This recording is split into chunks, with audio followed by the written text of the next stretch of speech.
Hi Michelle, how are you? Hello, good morning. How are you? I'm very good, thank you. How has your week been?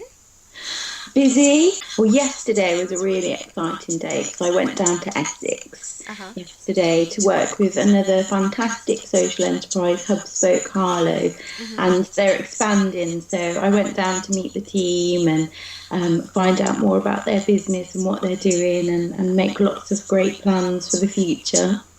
Oh, exciting.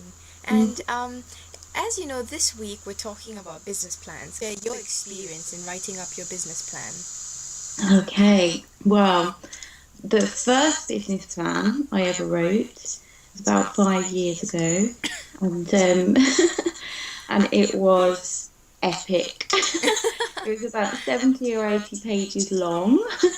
It took me ages, and I kind of marched it round all the banks, going, "Look at my fabulous business plan! Give me some money." And I don't even think any of them read it because it was just completely over the top. But it was a good experience. It was interesting. It was an interesting process to go through, but there was just far too much detail. It was just page after page of market research, just everything. But now we do things differently, and we do a one-page business plan.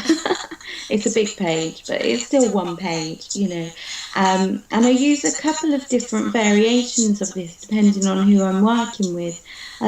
So, for example, when I'm working with kind of one-to-one, small kind of sole traders, we do something quite simple, which is almost kind of quite similar to a marketing plan. So it's more of kind of what do you want to achieve, how are you going to achieve it, and kind of some action plans and timescales. And that's kind of a continuously updated document that we kind of go back to and just kind of check on. If we're looking at kind of a bigger business and as a startup, for example, I might use the Business Canvas document, which is kind of an open source business plan. So if you Google that Business Canvas, you'll see, and that's quite an interesting kind of way of planning your business because it helps you identify your core goals, your customers, what income you need to get started. So that's a really interesting kind of business plan, and that's a really good approach because you can kind of keep going back to it again and perhaps apply it to different business models or different ideas.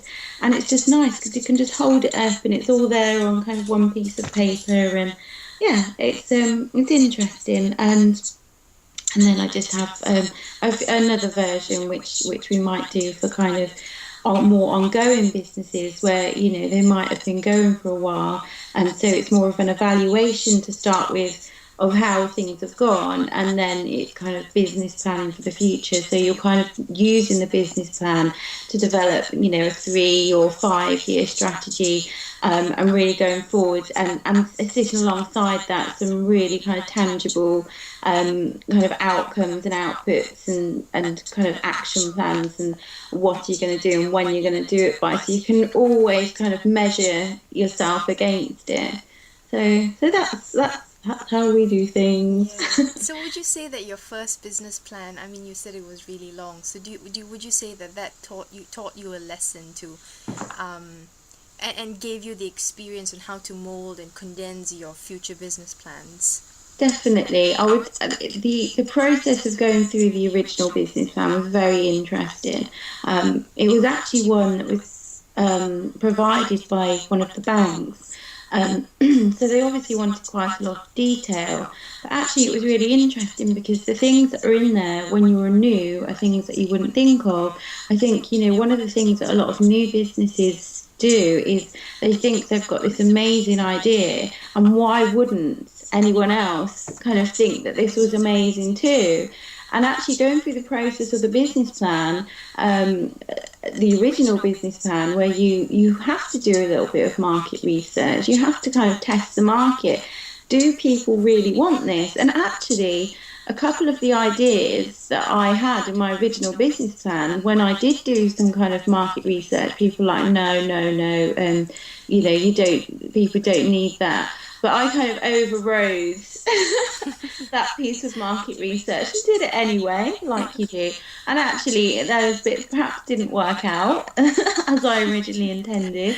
But then that's a lesson for you, listen to your own market research. But I think also, sometimes if you have got a really good idea and if it is really new, people might not get that. And sometimes you've just got to go for it because sometimes I've done things that people are like, oh my God, that's never going to work. And it's worked better than other things that were kind of a given, so you should never, feel like you can't do anything. Just kind of follow your instincts. That's the main thing. Thank you. And if you were to give advice to someone who is currently in the midst of writing their business plan, what would you share with them? I think the main thing would be to don't do it on your own.